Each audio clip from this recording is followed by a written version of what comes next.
All right, man. Dude, we're back. Yeah. We kind of started this a long time ago. Man, we right? started it, and then it was crazy. Yeah. So no, we were setting up podcast studios in the Cowboys Club. It was fun. So. Man, I appreciate you having me, bro. Yeah. No, I'm glad we got to do this. So it's we've how long have we known each other now? About 6 years, 5-6 years. Yeah, it's been a minute. Yeah. So, no, it's I think it's cool for everybody to hear your story, especially going from NFL or to entrepreneur. So that's that's a big jump, and but you've had some really good success with it, and I think it's really cool how your business model works too. I really when you kind of explained the PT side of your stuff, I thought that was really cool. But so I don't know, man. Let's start at the beginning. Where'd you grow up? Yeah, man. First off, bro, I do appreciate you having me on the show. Yeah, absolutely. It is always just cool reconnecting with friends that I've been friends with for 6 years. Yeah. And now seeing what you're doing now and how that's taken off over the last 4 or 5 years has been dope.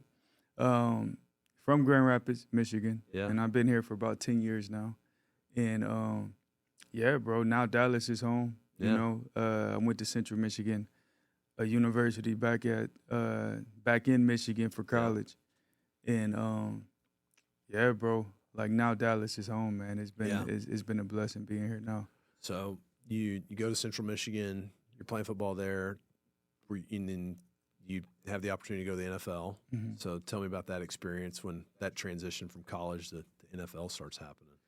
Man, so college was pretty unique, but also a pretty fun experience for me, right? I went from this kid who was from Grand Rapids, Michigan, to where guys don't really get recruited from, or they didn't. Now, it's picked up a lot, to getting only one offer, right? And that was to Central Michigan. So I committed, obviously. That was my only offer. I didn't have any Division II, any Division IIIs. And that was probably because those schools usually wait until guys don't get any other offers for Division I schools. Yeah. So after I got the offer from Central Michigan, I committed.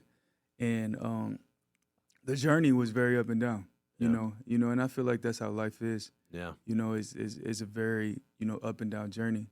Yeah. And our now, like, my mission is to just stay level-headed as, right, the journey just continues to go up and down. But even in college, man, my journey was very up and down. Yeah.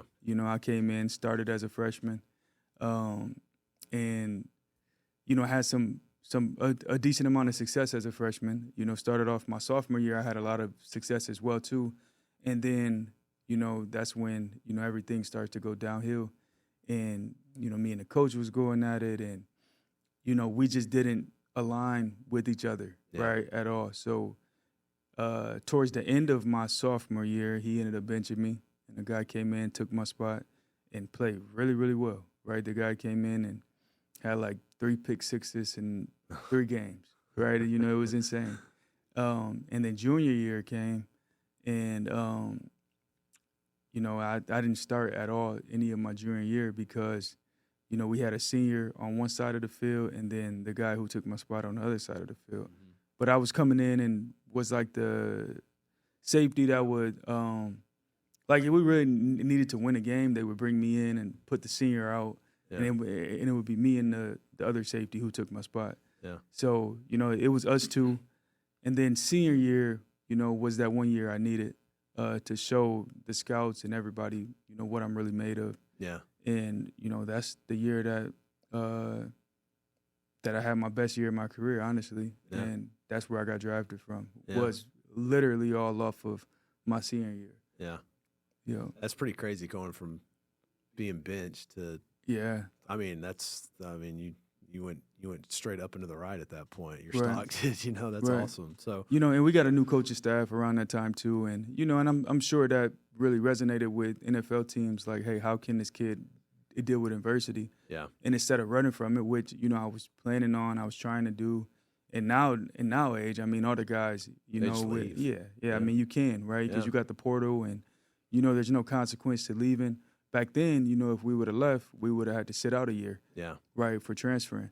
Yeah. So, you know, I was debating like leaving and stuff like that. And my mom, you know, she spoke life into me and was like, "No, man, like, you know, you started here, so you finish here." Yeah. Right, and that's what I did. And you know, that was the biggest blessing of my life, honestly, because, you know, my coaches ended up getting fired. The ones who we was butting heads with, thank God, you know, they ended up getting fired. And then a new coach came in that really, you know, that I was able to resonate with, right, and who really, really cared about us, you know, who cared about us more than just football, but as people as well, too. Yeah. Really invested in us. So, you know, every time I was going out there on the field, I'm like, you know, I'm playing for him as well, too, right? Yeah. So, that was a college journey, you know. But like I said, it was a journey. It wasn't just, you know, 5-star, 4-star, and then just waking up in the NFL 2-3 years later. No, it was a lot of valleys. It was a lot of adversity, right? And, you know, I had to fight through to get to where I am now. Yeah. No, that's – man, it you know, college was – 2 years for me of playing, and that was a lot of adversity at that point of just getting injured and all these things, and just like, man, I don't know, man, it's a tough road. Like a lot of people go there and don't make it. I mean, it's funny. Well, I mean, you got to stick it out too, you know. And so that's whenever it gets bad, like, because you know that happens too. Like coaches get on players and they don't get along. Like that happens a lot, you know. Right. And so in some ways, I think the portal's good for that, right? Because sometimes kids get boxed in a corner, you know, but I think now they're just kind of – it's too free for all now. Yeah, I mean, it has to be some structure to it, you know. But you are right. In some ways, it's good for that. But some other ways, like, kids don't really know how to deal with adversity anymore. No. So any little adversity, all right, I'll leave. I'll go to a different team. Yeah. You know, I literally had a kid, man, you know, who trained at our facility who – and this is the negatives, the cons of what the portal can produce. He was an all-star at Central Michigan, right? He went to I didn't go to school with him, but he came up after me. Yeah. And was projected to get drafted, all these things. He ended up getting like Texas A&M offered him like an NIL deal, right, to pay him to come and stuff like that. So he went to A&M, and you know, he got there and he didn't play. Yeah. So, you know, he didn't end up getting drafted. He had no agents that wanted him. He you know, had no shot of making it to the league after not playing, you know, a full year, right? Yeah. If he would have stayed put, right, it probably would have turned out a little different. Yeah. But since he moved and went to a bigger school, and you know what I'm saying, like there's some success stories with that, but you know, it's not many. So well, you know, and so did he come to you because you're another Central Michigan guy? He came to train with us, right? I wish he would have asked my advice before, because I probably would have told him, like, bro, stay put. Yeah. Like, you know, you don't mess up your stock now. I mean, I know you want to bet on yourself and, you know, and risk it and stuff like that, but man, you go in these other locker rooms, you know, like coaches got their favorites, they got their guy, right? And it don't matter if you're a better ball player than, you know, him or him or him. Like, if you're not one of their guys, you know, it's tough to crack. It's tough to crack in, you know. Yeah. So you got to wait for him to get hurt or wait for him to mess up, right? So, I mean, I would have just, if I was him, I would have just stayed where I was comfortable at, stayed where, you know, I knew the coaching staff, I know the scheme, right? You know, that's what I would have did. But that's also me speaking on the old times, right, to where we wasn't getting paid to play. Yeah. Now these kids is getting offered hundreds of thousands of dollars to transfer schools, right? Yeah, it's you different. know, It's a different story. Yeah, if that was me back in the day, I probably would too, right? Sure. So that's life-changing money, man. Like, it is. I mean, this kid's getting $500,000 to $800,000, and I mean, guys that end up not even playing, right? Like, it's crazy. Yeah. You know, there's pros and cons to that part as well too, right? Yeah. Because, you know, I was talking to a kid today that's training with us from Mizzou, and he was saying that he's learned, you know, he's made a lot of mistakes with his money already. Yeah. So he's kind of learned that, okay, I need a financial advisor. Okay, I need a good CPA, right? Yeah. So he's learned those things. Yeah. So he's already went through the ringer, losing money probably investing in dumb stuff. Just doing dumb stuff with his money, spending, going out and all this stuff. He went through all that already. That's kind of a good point. He can get in the league and be okay. But the guys that make all this money in college, then don't end up making it to the league, that's, man, I don't know what that would do to my mental if I went from having a lot of money to being broke. Yeah, could you imagine making $500,000 to $800,000 a year, and then next thing you know, they're like, "Hey, man, that's cool. Well, we start at 4 a.m., so we'll see you tomorrow." You know, exactly. like you're just a guy here, right. you know.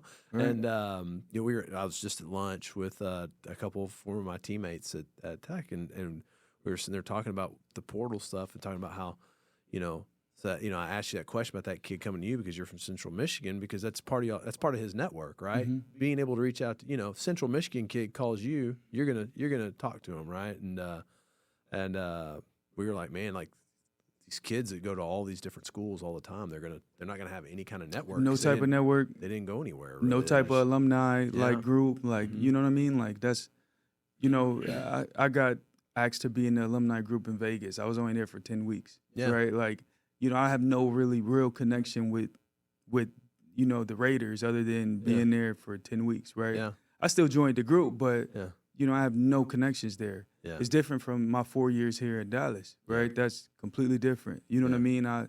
All my roots is here. I'm cool with everybody in the front office, right? You know what I mean? That's what they're not getting in college, right? It's the community side of it, the network side of it, the relationship side of it, right.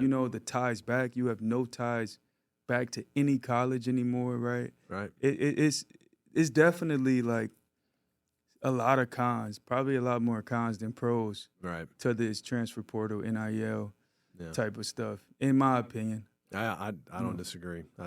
They got to find some way to fix it, but someone's got to start working on it. So I don't know. Right now it's the Wild West. So yeah, it's wild.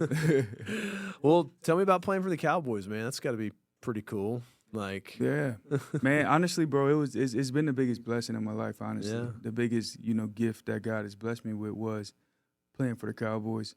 And not necessarily like idolizing the Cowboys or anything like that, but just everything that can branch off from it. That has branched off from it, and that's continuing to branch off from it. Like, I've been out of the league, going on 4 years now, 3-4 years now, and that brand is still is staying with me even stronger, probably stronger than a few years ago, right? Yeah. And obviously that has a lot to do with, I don't want to pat myself on the back at all, right? But has a lot to do with just being a good dude and networking with the right people and being in the right circles and giving back to the community. But, it also has a lot to do with just the star itself, right? Just having that star on, your helmet, So, I mean, it's a different experience playing for the Cowboys than any other team. Yeah. I played for Cowboys, Dolphins, Raiders, a small stint with the Bengals. And, nobody has the brand power as much as the Cowboys do. Yeah.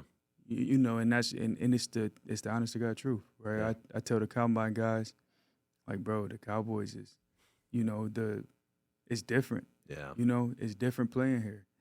And they get to see it, right, because they're around, me and other Cowboy players coming in, so they get to see it a little bit. But it sucks when they get to see that and then they'll go to different teams, and it's not as much.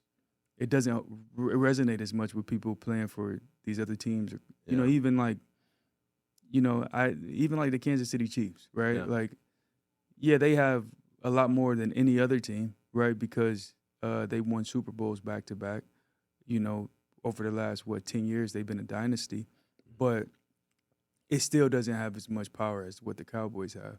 Yeah. So that's the dopest part about playing with the Cowboys. It's the biggest brand in sports. Yeah, man. It's Jerry is doing something right. Everybody criticize him, and I get it. It has to. It's always a critic with any and everybody, right? But he's doing something right. Yeah. If you're being criticized, you're doing something right. Yeah, that's usually the case. Right. So you started you started Built For It while you were still playing. Yeah. So tell me about kind of the whole thesis behind that. And yeah. So, man, so this honestly, the idea came back from when I was training for the combine, right? And that's what we're doing now. I knew I wanted to do something similar because, you know, of my experience that I had at the combine, right? And that was when the vision first came to my mind, right? When God first planted that vision, right? It was, you know, based off of the experience I had. And it was a poor experience, honestly. I was training with a really, really good coach. But how they set it up and how they structured the program was to show favoritism to the guys that are going to the combine. You know, because in the process, everybody doesn't go to the combine who's training for the combine, right? So the invites come out and, you know, it's like the top 300 kids get to go to the combine. Well, it's not even always the top 300 kids because every guy that go to the combine don't end up getting drafted, right? It's not a guarantee if you go to the combine, you get drafted. So it's usually like whoever the scouts or GMs or coaches want to see at the combine who's going to, you know, it's a publicity thing too, who's going to bring, right, the most publicity to the event. So it's not necessarily the best 300 kids, but that's what it's supposed to be. The best 300 kids go to the combine. So at the time, I didn't have a combine invite, right? I was in the last wave of the invites. And before that, they split us up in 3 different groups. And I wasn't in the first group, right? I was in group 2. And in group 1, or group A, they had all the other combine invites, everybody who already had an invite or who they projected to get an invite. And the guy who I went down there to train with, he was only training in group A and not in group B or C, right? And I'm like, man, like, you know, that's trash. I came out here for you, right? And you're only in group A, like, that's trash, right? Like, you was the one that I was talking to this whole time and all this stuff. Like, I literally came to Florida to train with you, right? And long story short, man, you know, my experience was not very good. I ended up pulling my hamstring a few times during training, and you know, it just wasn't the best experience. I got the combine invite, and they moved me to Group A, so I had to kind of catch back up to speed. And I was happy at that time, you know, at the moment, but I was still like, man, I'm gonna start my own thing and not do it like this. Then I got the opportunity in my 4th year, you know, playing with the Cowboys, and you know, I tore my pec, so I was out for the year, so I needed something to work on. But then I also had so many injuries as well, too. So I needed, you know, I wanted to have my own spot to where, you know, I can take care of my body, right, and get physical therapy and stuff like that. So at the time, my trainer at the time and my physical therapist at the time, you know, after I started the brand, because Built For It really started back in college. Like me and my college roommates, you know, used to always be like, hey, I'm built for it, I'm built for it. And that was like our slogan, right? So before it turned into a gym, it was a slogan. But after it was a slogan, it was a clothing line, right? So we started it as Built For It Clothing.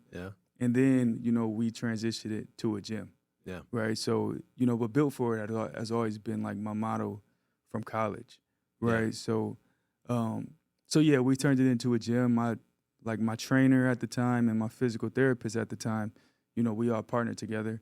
Obviously, there's been a lot of changes in that, right? But at the time, you know, we all partnered together to be able to create Built For It.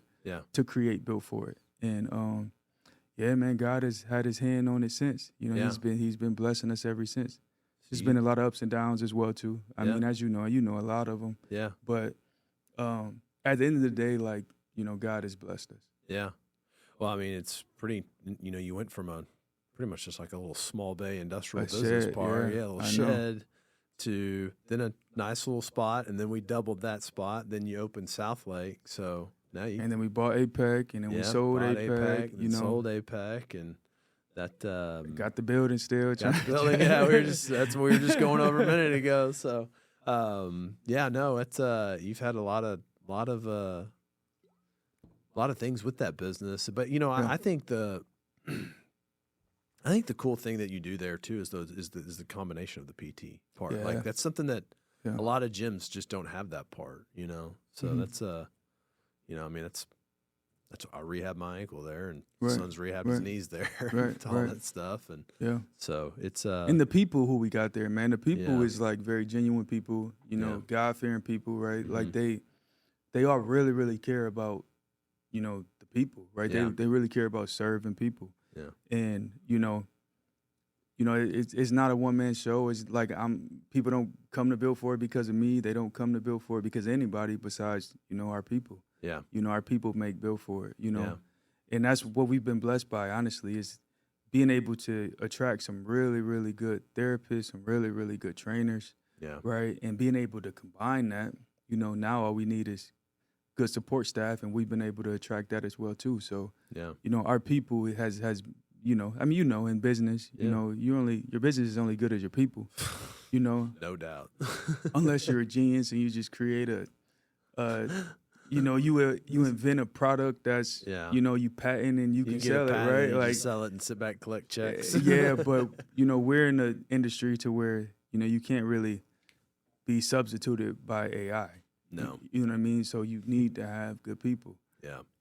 So it's been a both blessing. of our industries. I have real estate. It's real. So you got to be there. Right. You're physical. You have to physically be there. So AI will just help things, but it'll never replace any of things. Exactly. We do, so exactly. It can replace like some of our, it can help refine some things and maybe make our lives easier, and maybe like eventually it might replace like our accountants or something like that. I mean I don't know, right? But you always need to double check AI, man. I remember I was using it for one of my MBA things. I just put it at that. Yeah. For like a quiz or something like that, and it's so bad at math, bro. Yeah. AI is really bad at math. It's crazy. Like, I feel like math should be the one thing that it should be really, really good at. Yeah. But it's really, really bad at math. Dude, and it's like, I know I've noticed I'll do it and I'll like get through it and I'll be like, you're completely wrong. They're like, oh yeah, great catch. I am wrong. Yeah. I'm like, you're supposed to be right, like all the time, right? Come on. And we was just using it, man, for we wasn't. We sent over a list to our meal people for the meal prep, and they put it into AI to build out like something. I don't even know what they built out, right? But like a template or structure or something, and they missed like 4 guys. We're like, bro, you should double check AI. Like, don't just assume that it's right? So. Yeah. It's definitely like a lot of flaws, but it's definitely, very disruptive right now. No, I will have some pretty good conversations with it. I try to build certain things in there, right? Like, so you have conversations with AI? Yeah, kind of. I'm like, hey, help me think through rebuilding this phase of my company, right? So I just kind of start, then it starts learning you, right? It starts learning your company. So that's what I've spent, a lot of time with that aspect of it. How scary is that, though, to you?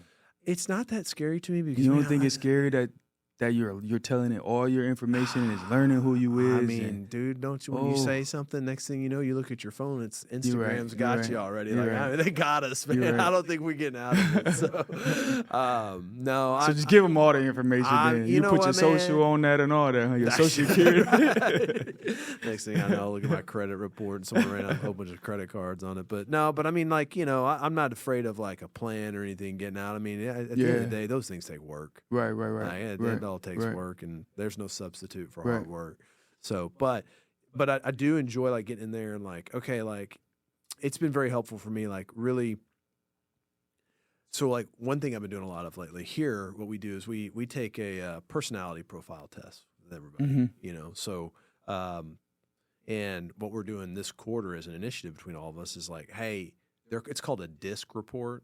And, so I told everybody you have to go on a DISC date with somebody in the office. Like everybody in the office has to go on DISC date. So it's pretty much, it tells you what your learning style is, what your style is when you're around people, what your style is when you're by yourself, and how you like to be communicated with, how you like to be motivated, and all these things. so what I've been doing a lot of now lately is like I just redid everybody's comp plans, right? But what I did is I dropped their personality profiles into AI, and I was like, tell me about this person, and like how do I need to communicate effectively with them? What drives, what motivates them in work? Like, some people are motivated by just like seeing the results of something. Right. Some people are just high financial motivation. So it's just like, but like, everybody's motivated financially, right? Everybody's got to make a living. But some people are more, they like to see something go from start to finish. Yep. Some people are motivated by the title. Some people are motivated. Yeah. I feel exactly. So I've been using a lot of that to just kind of help me learn how to lead my employees in a way. Like, No, that's good. That's good. So I probably need to utilize it more than what I do. Yeah. I've just now started to tap into it a little bit more. Just in stuff that if I don't understand something or say like, man, one time I even dropped my P&L in there. It was like, hey, tell me where am I fat at? Yeah. Tell me where can you feel like I can cut back at? Right, and it brought up boom, boom, boom, boom. I was like, oh my gosh. Yeah, like, so I did that too. That's pretty cool. Like starting in December, I was like, hey, I need to plan my budget out for 2026. Like, drop the financials in there. It's like, okay, here's all your revenue buckets. Here's your expense buckets. Like, let's plan. So like we retooled and created a whole budget out of it. Wow. So I think stuff probably like took that, you like 20 minutes. Right. When like that used to legit. take me like 4 hours, right? Like, yeah. so that's where I see the real efficiency in is like, I know the result I'm trying to get to. You can just get me there a lot quicker. Yeah. That's good. That's good. Yeah. It was like when I used to have my steel company, we did a lot of welding and we would weld. And then I started to get components where I was like, man, I think I could get a robotic welder in here. And that robotic welder can weld out a lot of these parts. My welders would go yank parts off of that thing. So I'm like, they thought it was trying to take their job. I'm like, I can't replace y'all. This is just helping us do more quicker. Right. Helps us do more volume, So that's the way I look at it. Like it'll never, it's always going to have, I think it's always going to have that flaw of like, you need to check it, And honestly, I hope they kind of don't correct that flaw because it's going to force you to check it. Yeah. So, but I think there's a lot of good things if you use it properly, like abstracting documents. I do that a lot. I got to read a lot of contracts, a lot of leases, all that stuff. Yeah. And I'm like, hey, find these. Usually I'm looking for like 5 main points. And if it's buried deep into like, if I get a 50-page lease, it's buried that's crazy. in there. Yeah. So I'm like, okay, find me these 5 points that I'm worried about being exploited on. Right. So that's. I need to start doing that. Yeah. I need to start doing that. Yeah. That's big. Yeah. I always tell it this prompt in plain English. Right. Like, what does this say in plain English? Right. This says that if you do this, this person can do that. You know what I mean? Those are the things I like to use. Yeah. So I do a lot of real estate in Michigan. And one time, man, I used it for comps. I was like, hey, what comps is on the market? What comps sold in the last 6 months? You know, at this price range, 2 mile radius, 1 mile radius from this property. Have you ever used it like that? Or I haven't used it on property comps, but what I have done, we've started doing some M&A advisory work here too, just because I've exited companies and just had when we're dealing with real estate, there's always a situation with the company involved. It's like a one-stop shop here. Yeah. Huh? So loan money, buy buildings. Well, that's why I'm building that flywheel, man. It all comes around. So what happened? So I was just doing testing on it one time. In business sales, the comps aren't as available as real estate, right? Because businesses are all so much more unique. They trade a little differently, but you got to kind of go by an industry and say, well, what is this? What does the physical therapy industry trade? How can you even find that though, man? Because it's so private. Like most of the deals, like people wouldn't be able to find what we sold APEC for. No, right? It's like in the multiples and stuff like that, or what I'm saying? It's so private. I've found some comp databases, and I've looked at them. I've found some bankers, some larger banks have some internal comps that they have. But I just chat GPT. I said, hey, what does ABC type of company trade on? Oh, it trades on.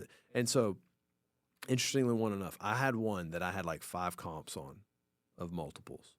Now, so I just asked ChatGPT to back test me on it, and it was right in line with all those multiples. Wow! So I was like, okay, cool.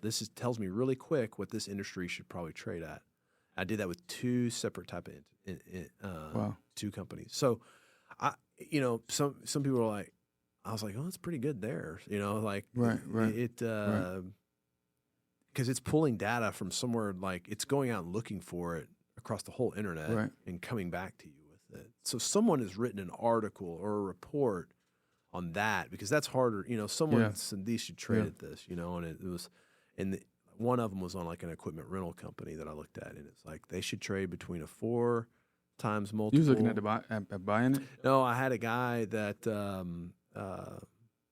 wanted to sell his building, wanted to sell his business too, and I said, look, man, I ran the analysis on his business. I said, hey, man, I think my honest opinion, I think you're worth your assets, your machines. Like you could just sell them now at auction, and you could be done. And I said, I'm more than happy to run a process for you though, and see what happens. And he had actually hired another investment banker to do an evaluation, but he was like, man, I kind of feel like you know what you're doing more, honestly. And I was like, okay. So we ran a process.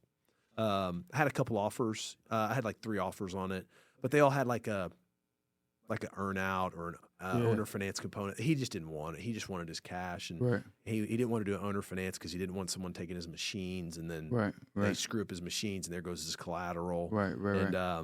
And I told him the offer I had was probably about $1.2 million more than what we estimated his machines worth. I said, man, I'll be honest with you, you're not even have to earn that money out. Like I think you just call the auctioneer. So that's what he did, and it was a great outcome for him. It was a great learning experience for me, running it for him. Still talk to him all the time now.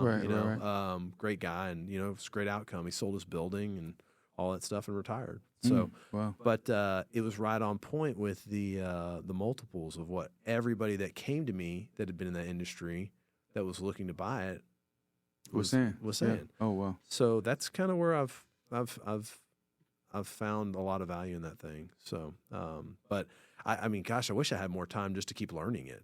Right. You know what I mean? Like it's infinite, right? I know. To learn that thing. So I don't know. It's but you were talking about people earlier though, but I think you got to go back to people. People have to do things. Like you have to have people, and it's you've played on a ton of teams. You have to create a team to run a company. You have to, yeah. And you gotta go through.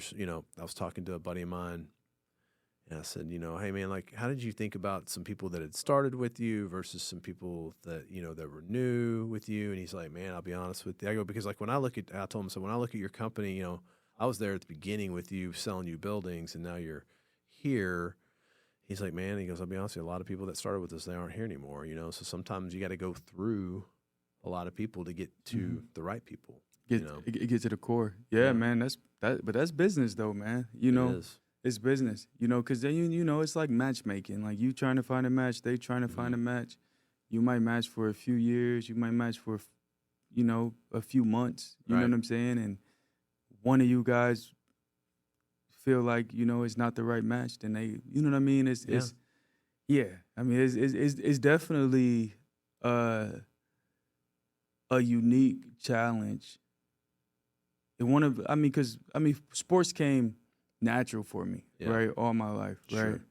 And I feel like business do too, to a sense, but it's not like sports was a little bit more physical. Yeah, there's a mental component. Yeah. But I feel like the mental component don't really kick in until like later on, like high school, college, and even more in the league, right? Every year, is mental. It's like levels. I feel like business is like all mental. You know what I mean? Obviously, there's different levels to mental as you scale and have more people and more, employees and revenue, and to achieve more, you have to expand your capacity as well too. Yeah, no, it's I'm really trying to take this year to be the just kind of coach. I'm like coach this year. Like, hey, meeting with every one of my employees. They have a standing meeting with me every week. Hey, we're going over your initiatives for this quarter, your initiatives, keeping you on task, and all that stuff, and just really trying to create a real company out of it, kind kind of like elevate, I've always been the deal guy, but elevating me to being, to having deal guys working for me, essentially, so that's, like today, there's not a lot of people in here because they're all out, 2 of them down in San Antonio looking at like 7 buildings, right? That's good. That's where they should be, and so they'll bring it back, say, hey, here's what we got. We could probably buy this one and this one, da-da-da, and then, I'll still go down like, before we contract them, take a look at them, just to make sure. But a lot of that front end leg work I don't have to do anymore, But I still got to coach them through it and be like, hey, because I have the eye for it longer, right? I've just done it longer. It's just reps, right? It's just like you mentoring a kid coming in to do the draft. Like, hey man, listen, man, I've done this, and I do this for a living. So that's the fun part of me for this year, though. It's taken up a lot of time to not do the things I really like doing, like just chasing deals, but I do like seeing my employees like really grow within the company. Right. So that's right. cool. No, that's good. That's good. So, what's on the horizon for Built For It, man? You keep opening, or you just stick where you're at? Or? Man, I think we have to do some. How do I put it? I think we have to do some similar to you, right? Just, I wouldn't say character building, man. We got some really good people, right? But I think we have to focus more on our team, right, and get our chemistry back and get our what's the word? Get our culture back flowing to where it was. I took a decent amount of time, almost like a sabbatical after my mom passed a year ago. And it was needed for me, right? Just obviously to get through that season, but it was needed for my family as well too. And I think it was needed for Built For It, honestly. I think that me as the leader lacked vision, right? On like, hey, what's next and stuff like that. I was searching for it, but just couldn't find it. Yeah. And then, that happened. It forced me to take a step out, and now I'm back in, and I feel like things is just coming a lot more easier, right? Yeah. Like because for a while, man, I was chasing deals. I was chasing different opportunities to scale, and I probably was chased about 5 to 10 of them, and none of them manifested. Yeah. None of them worked, right? All of them fell through at the last minute and all that stuff. And after a while, like, our deals is different than your deals, right? Yeah. Yours is a little bit more about volume. Ours is, you still want quality as well too. Sure. But the deals I'm looking for is like, deals, that it's not necessarily about volume. It's more about like the quality of the deal, and like, when they come about, like, you almost have to jump on it because the opportunities just don't come that aligns with my industry, right, as much as yours. I mean, there's a lot of industrial buildings out here, but there's not a lot of, successful gyms that, is in a season to where they're looking to partner or they're looking to merge, or, you know what I'm saying, or sell. Like, so you kind of have to jump on it when it comes. So we was in a season to where, I was chasing that, right, and a lot of deals was, I was getting a lot of opportunities to look at different things, but none of them was manifesting. Yeah. Like none of them worked, right? So that's kind of demoralizing a little bit. It's kind of gut wrenching when you go through a season like that, and you shaping vision to the team, and next thing you know, like, it falls apart. Yeah. Right. So after that season, my mom passed, and I took almost like a full year. Yeah. I wouldn't say completely off, but not physically there, right? I had to make sure my family was good, my family back home, but also my family at home. Yeah. But that gave us the time away gave me a lot of clarity on, like, hey, what's the ultimate vision, right? And how do we get there, right? So we're in that season now of putting that together, but there's some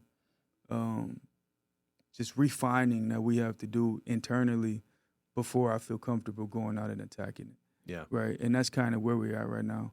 Yeah. Is refining, like, our team, refining our processes, our systems, and just, getting that that grit back, right? It's grind season right now for us. And not grit like, obviously like grind is good, but sometimes it can, if something's grinding, it's wearing down, right? So, I'm not saying like grinding to the point that we're wearing down, but, everybody putting their head down for a little bit and let's work, even me, right? Yeah. I'm putting my head in, I'm working in this season. Yeah. And then, we'll start looking at the opportunities after, we get our chemistry back and get our culture back, right? Yeah. And that's kind of what we're doing right now. Well, and that's, if that makes sense. Well, that sets you up for when those opportunities come down the road.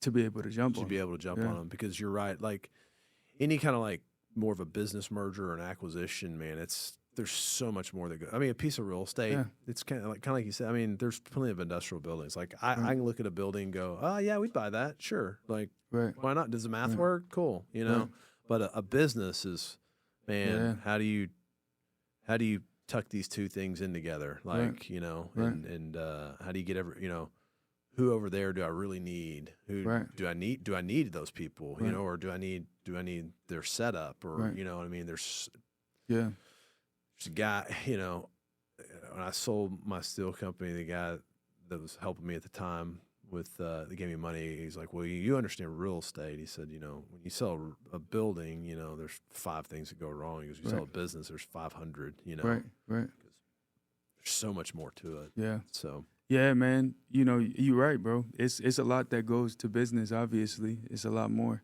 And like, man, I forgot what you said, but I had a good point to piggyback. It'll come back. But yeah, man, it's we definitely in that season of. Oh, I was gonna say, and it was a tease when I first got into business. We every year we're scaling. We're doing something, right? We're continuing to just see the move of God, and we just continue to see the gym grow, and everything is growing. And then we had an opportunity to buy a business, right? And and that went through the first opportunity to like really, really scale and multiply. It went through, and then we had a model that we could duplicate in other. So we had like 12 locations at one point, so that gave me like a taste that, oh, wow, I can really scale this thing pretty quick, right? And then after we sold it, it was like a wake-up call almost, because I was trying to do the same thing and move at the same pace that we was moving at, and nothing was coming to fruition, right? Like nothing, right? Even if it made sense for them and it made sense for us, last minute, like they'll be like, man, like we just got to wait another year, or we just got to, take a break. Right, and just come back to it in 2 years or whatever, and bro, like that's, almost like Mike Tomlin, right? He. I mean, after you go that many years of losing in the first round, or you know what I'm saying, of the playoffs, like that probably can get a little demoralizing for you to the point where like, man, I just need a break. Yeah. Right. So I feel like that was the season for us. He obviously voluntarily stepped away, right? Yeah. Mm-hmm. And I'm sure it was probably some more stuff behind the scenes. Sure. God put a situation in my life to where I kind of had to, right?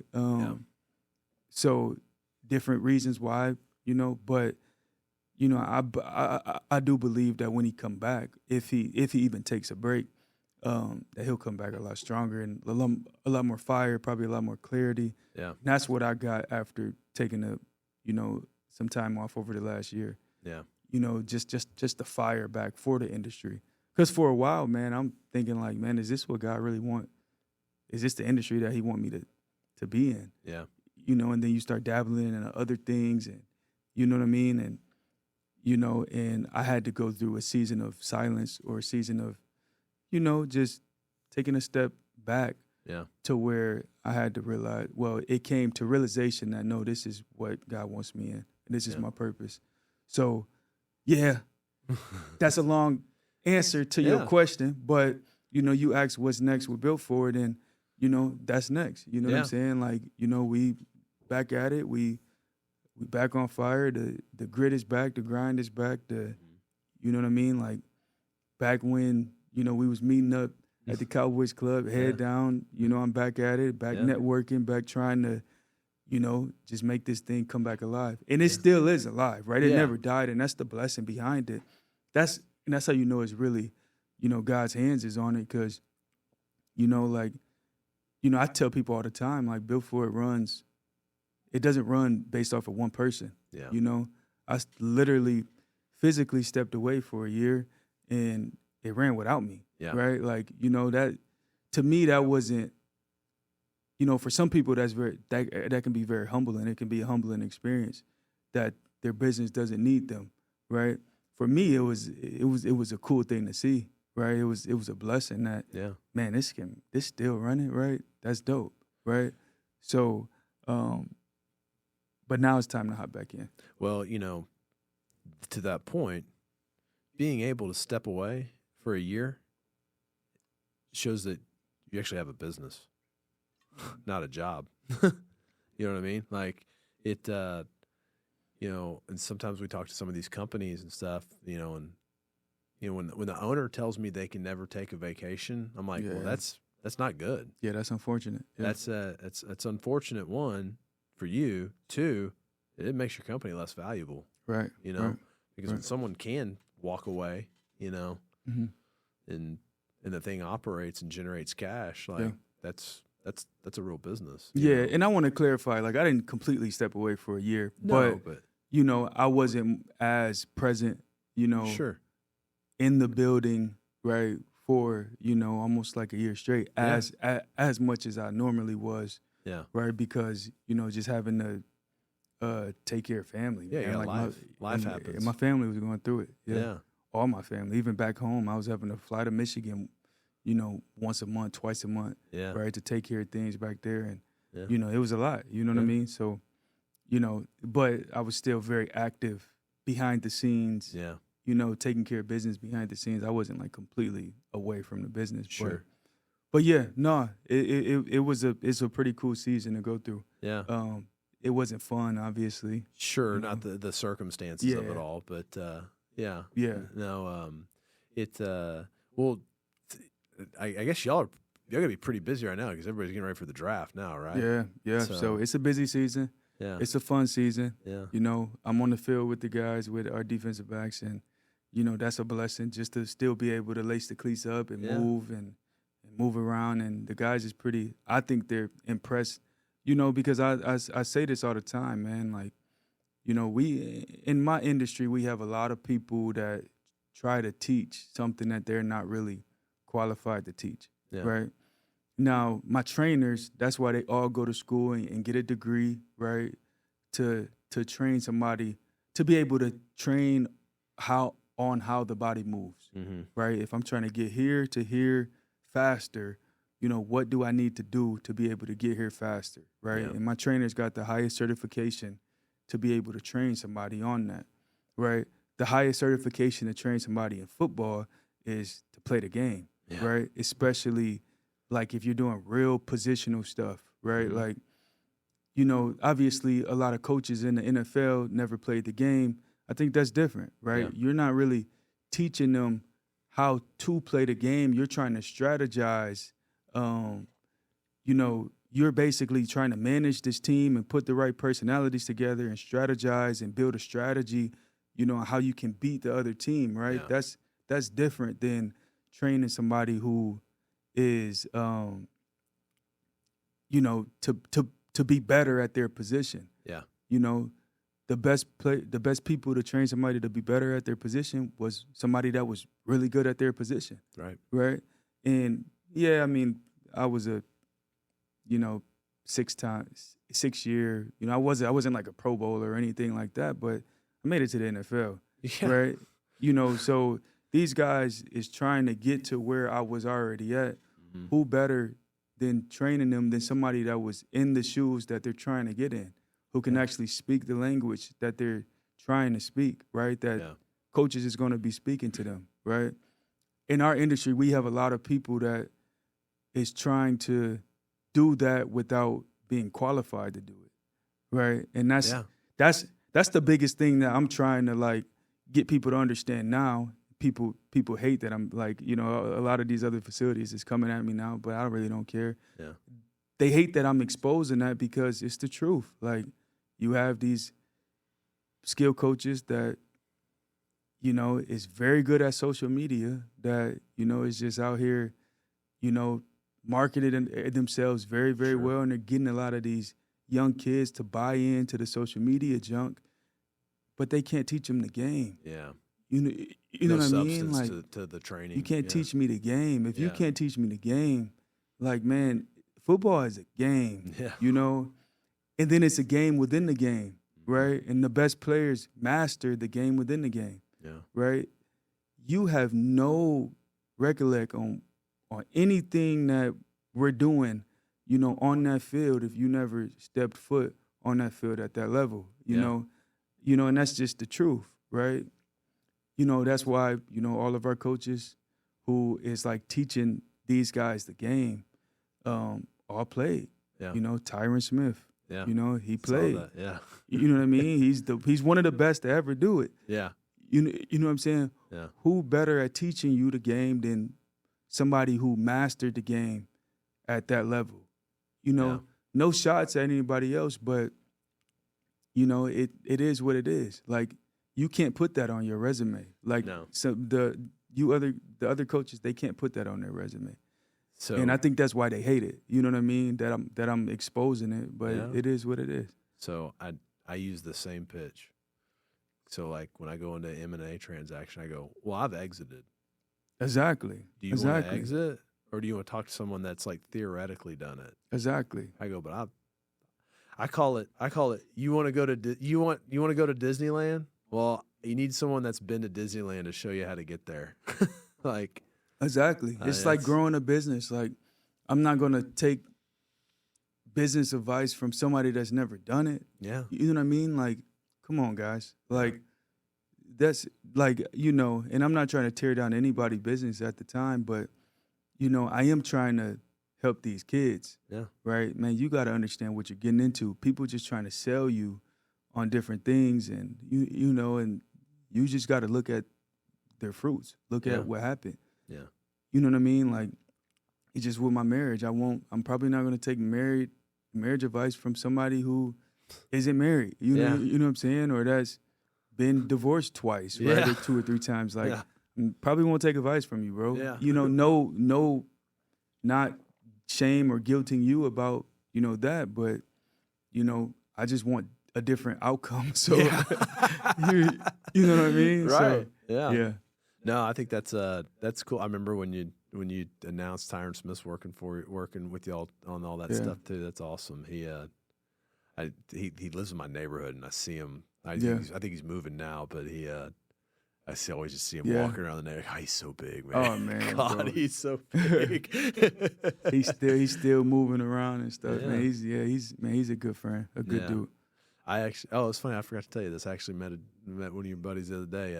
He's over here, Richard Ash. Okay, yeah. He's in industrial real estate, and we've been going back and forth socially. I was like, man, let's get to lunch. So I was like, man, just come over here. We'll just eat lunch here. So he came over on Monday, and we all ate lunch. No, I think he's doing some pretty big things now. Yeah, he's trying to at least. Yeah. No, yeah, I think we were talking, and I think he's getting real close. So what he does is he goes out and chases big corporate deals. So he's going to look for, like, you know, Walmart, right? Say Walmart, and they need, you know, someone to handle all their real estate nationwide. So he's doing corporate advisory work. So those are you get those deals going, man. They get to be some pretty big accounts, because you're talking about someone that probably is making 300 to 400 real estate decisions a year. Right. So he runs those accounts, but you know that's big time. Oh yeah. No, he's working on. It was really cool. You know, he was kind of telling me a story too. He worked for Jack Fraker, and Jack Fraker is like that dude's like the OG of industrial, and he invented like the portfolio sale. It's crazy. So So he interned with Jack, but he just tell me how he just cold called Jack. He's like, I knew I wanted to get in this business. I just went and cold called him. That's the brand. That's the Cowboys. Yeah. You know, he played for the Cowboys. There's not a lot of people that's not going accept his call. Yeah, you're going to get a meeting. You're going to They're going to talk to you. You know what I'm saying? So you better learn how to talk because you're going to get a meeting if you want one. Yeah, absolutely. Yeah. Well, I mean, that's the big thing about being part of some kind of network that means something. And, you know, back to the NIL kids, they're going to miss that stuff. Like, man, I'll tell you what, my connection with Texas Tech has opened so many doors for us as a company and just Lubbock is dope. I want to talk to you about that behind the scenes. Because that's an interesting place to it's going crazy. I'll talk to you about it. Yeah, it's going crazy out there. So, but yeah, I mean, I think having a network of good people, you know, you're great at networking, just period. That's kind of I think that's kind of been a big secret to your success. That's been one of my gifts. Yeah, and sure. But you know, being able to be part of, you know, the Cowboys brand, or like I said, you know, Texas Tech's brand, you know, I mean, hell, the Matador's part of our lore, right? Mm-hmm. You know, that was our original mascots. That's why it is. So I got instant recognition, you know, with a lot of, you know, right. You know, did you go to Tech? Yeah, you know, so most people outside of that don't know Very that. Strategic. But, yeah. So, but you know, there's a lot of money in West Texas, and we need money, so we pump that oil money over here. So, but well, here's one question I always like to ask. So this could be anything. What's something about Kavon Frazier that no one really knows? Oh my gosh, that nobody really knows. I would probably say, and this is something I recently started doing, but I found it to be something that I really enjoy. Uh-huh. I walk a lot. Yeah, I do a lot of walks. Yeah. Well, I run a lot too, but I do a lot of I do prayer walks. You know, probably like 2 or 3 times a day. Yeah. And sometimes like super late at night, my neighbors probably think I'm weird. So they know, but they probably think, I don't know what they think, but you know, I just walk and pray. You know? That's probably that's the first thing that came to my head when you asked that. Yeah. Is that I like to walk. I like to walk and pray. You know? Yeah. That's awesome. Every day. Cool. Every day, probably about 2 or 3 times. At least twice a day. You know, I'm walking and I'm praying. Yeah. You know, that's probably my biggest kept secret. Yeah. You know, that I don't really tell people about unless it get brought up, you know, unless the subject of prayer get brought up. Then I kind of tell what I do, right? Yeah. And that's my thing. That's cool. You know, I've been doing this this thing called the Bible Recap on the Bible app. And it's like it's a way to read the Bible in a year. Right. But what's cool about it, you'll read usually 2 to 3 chapters, and then there's this lady. She comes on and afterwards she has a YouTube video tied to those chapters. Just breaking it down for you. She's just breaking it down. Wow. And it's about a 7-minute YouTube video tied to it, but like just like you know, and man, the Bible is so deep. Like it is like I'm like, man, as soon as this is done, I'm just going right back to the beginning and starting over because it's like. I know, man. I got this issue to where I feel like behind, kind of, right? If I don't, not even if I don't, like I feel like I'm so behind because there's so much. I mean, there's so many books in the Bible. You know, there's so many stories. There's so many pieces of scripture. Even with Proverbs, it's like bar after bar after bar, and I'm like, I'm trying to read like.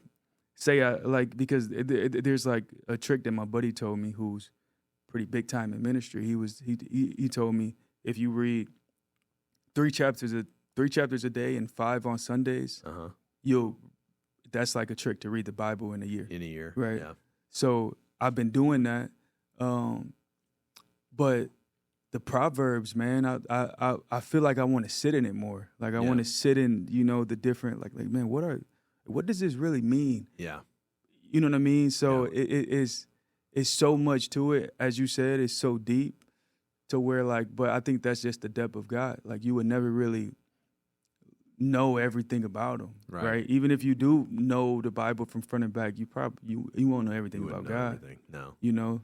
So, but like, you ever thought of this? Like, you read a book and you get a lot out of that book, right? Oh, that book was great. That book did a lot for me. Then you're done with it. Yeah. You never go back to it. Yeah.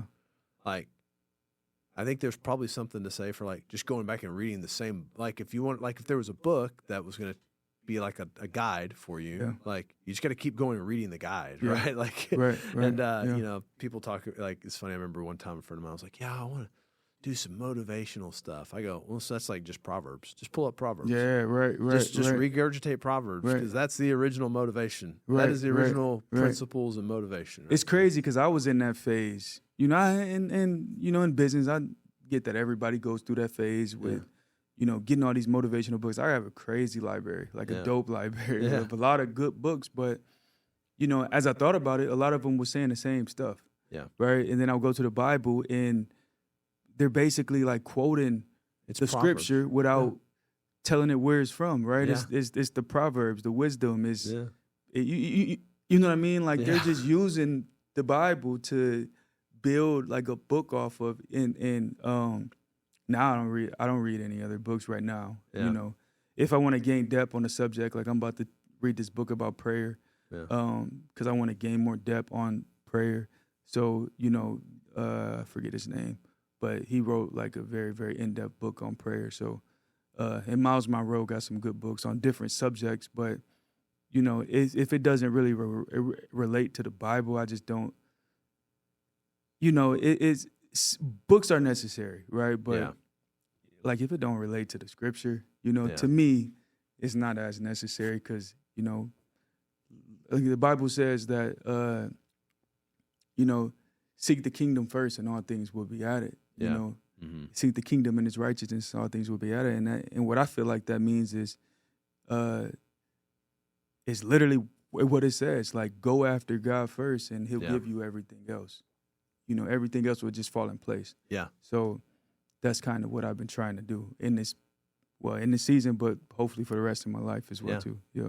Well, I think for me, it's the same concept and having the discipline. And like, for me, I make it first. It's the first thing I do. I'm like, you know what? Because we will let life get in the way of those things. Yeah. You know what I mean? Oh, I'm busy. I'm busy now. So it's like, as soon as I get up, I started training jiu-jitsu like 2 years ago. So you did? I go every morning, usually about 6 a.m. So, but I'll wake up at like 4:40 and I'll just sit there and I'll make a little cup of coffee and that takes about 20, 25 minutes. 4:40 is real, boy. Yeah. I'll hit snooze a lot too. Man, I was hitting snooze today. I had to get up at 5:30 to get out the house. Well, I had to get up at 5:20 to get out the house, and I was hitting snooze. I don't know how you do 4:40. It doesn't happen every day, but there's some days it doesn't. But I have to get that in first. Otherwise, your phone starts going off, you know, things start happening. Yeah. You end up at the end of the day and you're like, oh man, I'm gassed, I ain't gonna do this, you know. So I just try to make that first. Then I've kind of really accomplished what I needed for the day, and then, you know, then go about everything else. So, you know, and we actually had something go down yesterday that I woke up at 2 a.m. this morning just like thinking about it. And then, you know, I was looking at, you know, Matthew 3:6, the Sermon on the Mount. It was talking about like, you know, just seek the kingdom first. Right. He'll give you everything you need. Right. And then sure enough, we had a meeting at 8:15 and we went, oh, yeah, we got it all good. I mean, we were raising a lot of money on a deal. And I thought we'd kind of like fumbled it a little bit, but went through it all like, oh, no, we got it. I mean, it was, you know, like, okay, cool. And it's funny because my partner, Will, was like calling me last night. It's like, oh my gosh, like, dude, did we mess something up? And I was like, let's just chill out. Like, you know? Yeah. And so I think that's been the biggest thing for me lately is just wait till all the facts are right. And then even that, like, you know, I'm kind of learning, and it's still hard to like put it into action, but like, why even worry about some of this stuff? Like, it's what's the worst that can really happen, right? You know, it can be some bad stuff to happen, but at the end of the day, like, it happened, right? Yeah. So, you know, are you gonna just continue to worry and stress about it, or are you gonna, you know, give it to God and try to work through it, right? Try to work towards a solution. Yeah. And then if it doesn't work, then you know what I mean? Like, I feel like God has just been teaching me to put different things in perspective, right? And for me in this season, it's like, man, as long as I got my family, right, as long as I got my wife and my kids, I'm good. You know what I mean? Like everything else can fall apart. It really you can. know, and if it does, all right, cool. Like, but I still got my wife and my kids. Yeah. Right. Obviously, we want to be able to provide for them and be able to make them live a good life or help them live a good life and not have to live how we grew up and stuff like that. But at the end of the day, like, you know, that's all I need, right? Yeah. That's all I need personally, right? Yeah. So, well, I mean, you know, if you think about it, if your kids had to go all the way back to living like either how you grew up or how I grew up, which we grew up differently, but not like we live now, right? Mm-hmm. Neither one of us. Even if they had to go back to that, the results seem to be fine. Right. Right. Exactly. We're going to be okay. So, exactly. Yeah, no, I agree. It's like, I remember back in 2016, I got in a bunch of issues with my steel company, and I was looking at I need to file bankruptcy and all these things, and I just built my house in Prosper. I was in this big lawsuit with the partner, and I figured out that they can't take your house. I was like, okay, so my family's fine, and you can't take my house. All right, we'll get through this. Right. So, and you put your head down and look what you got now, man. Yeah. This is a blessing. Yeah. Coming in here now, I remember when you first moved in. Yeah. Right? And yeah, I think that was it was in the little space next right before we got the APEC deal. Yeah.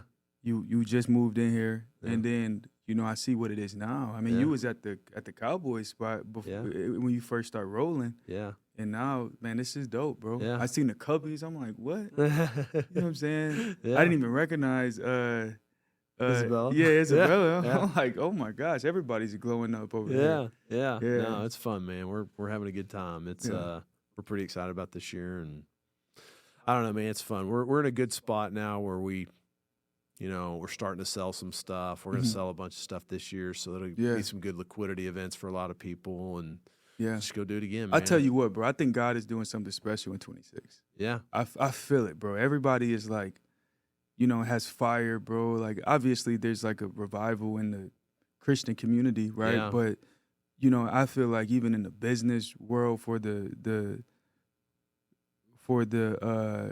kingdom leaders, right? In the business world, man, I just feel that God is doing something really, really special. Yeah. Right? Because the last few years, obviously we went through COVID, and then it was like a bull year for a couple years, and then the last couple years, you know, it's been a little like stagnant, right? Yeah. You know, I feel like, man, God is like, hey, like, okay, it's the harvest time now. Yeah. You know. Well, and I think, you know, we were talking about this from just an economic standpoint. Like last year, there was all this uncertainty, tariffs, all the, you know, people had all these issues. Like now, all that's kind of settled. Right. So like now, no one has excuses anymore. Right. So I think everybody is going to do a lot of things this year. So I don't doubt from the side that God's going to provide things, but like I think it is teed up. I think you're right, and so we're seeing activity on a lot of stuff that we hadn't seen activity before. So I think 26 will be pretty good. I think 27 could probably be really good too. I think he can roll right into it. So come on, I'm excited. So, well, man, I appreciate you, bro. Yeah, thanks for coming on, man. Thank you. We can do it. So. Thank you so much, and I appreciate it, bro. I appreciate the friendship. Thank you. Absolutely. Kavon Frazier, everybody. Awesome, man. Thanks.